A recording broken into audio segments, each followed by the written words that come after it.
चार सबसे बड़े मूर्ख।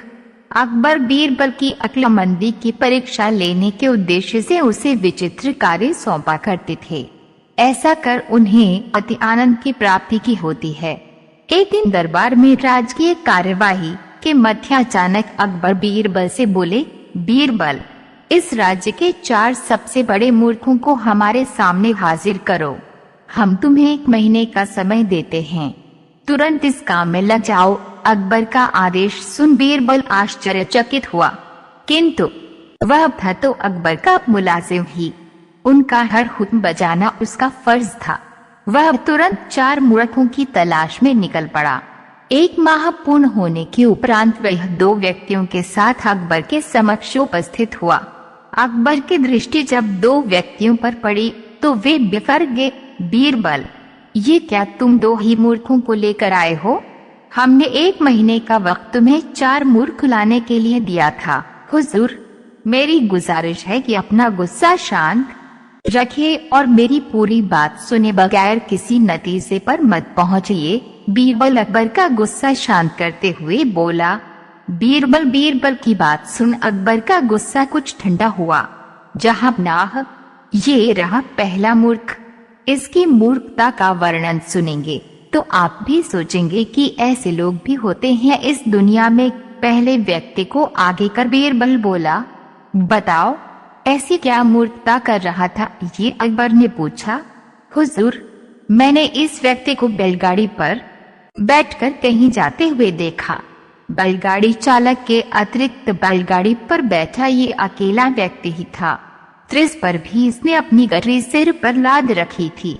चकित होकर जब मैंने कारण पूछा तो ये कहने लगा कि गठरी बैलगाड़ी पर रख दूंगा तो बैल के ऊपर बोझ बढ़ जाएगा, इसलिए मैंने गठरी अपने सिर पर रख ली है। अब इसे मूर्खता नहीं कहेंगे तो क्या कहेंगे? पहले व्यक्ति की मूर्खता का किस्सा सुनकर अकबर के चेहरे पर मुस्कुराहट तैर गई। फिर बीरबल ने दूसरे व्यक्ति को आगे किया और बोला, जहांपनाह, ये आदमी तो इससे भी बड़ा मूर्ख है। एक दिन मैंने देखा कि ये अपने घर की छत पर भैंस लेकर जा रहा है। मुझे आश्चर्य हुआ तो मैंने पूछ लिया, लेकिन फिर इसका जवाब सुनकर मैंने तो अपना सिर ही पीट लिया। इसने बताया कि इसके घर की छत पर घास उगाई है, इसलिए ये भैंस को छत पर ले जाता है ताकि वे वहाँ घास खा सके। घास काट कर ये भैंस को लाकर खिला सकता है, लेकिन ये मूर्ख भैंस को ही छत पर ले जाता है। ऐसा मूर्ख कहीं देखा है आपने? हम वाकई इन दोनों की कारस्तानी बेवकूफाना है। अब बाकी के 2 मूर्खों को पेश करो। अकबर बोले, हुजूर, नजर उठाकर देखिए, तीसरा मूर्ख आपको सामने खड़ा दिखाई पड़ेगा। बीरबल बोला, कहाँ बीरबल?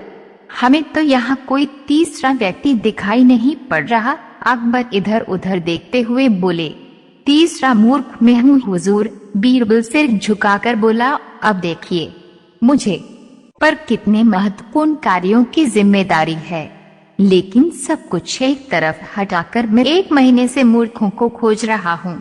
ये मूर्खता नहीं तो और क्या है? बीरबल की बात सुनकर अकबर सोच में पड़ गए। फिर बोले, और चौथा मूर्ख कहाँ है? बीरबल गुस्ताखी माफ हुजूर, पर चौथे मूर्ख आप हैं।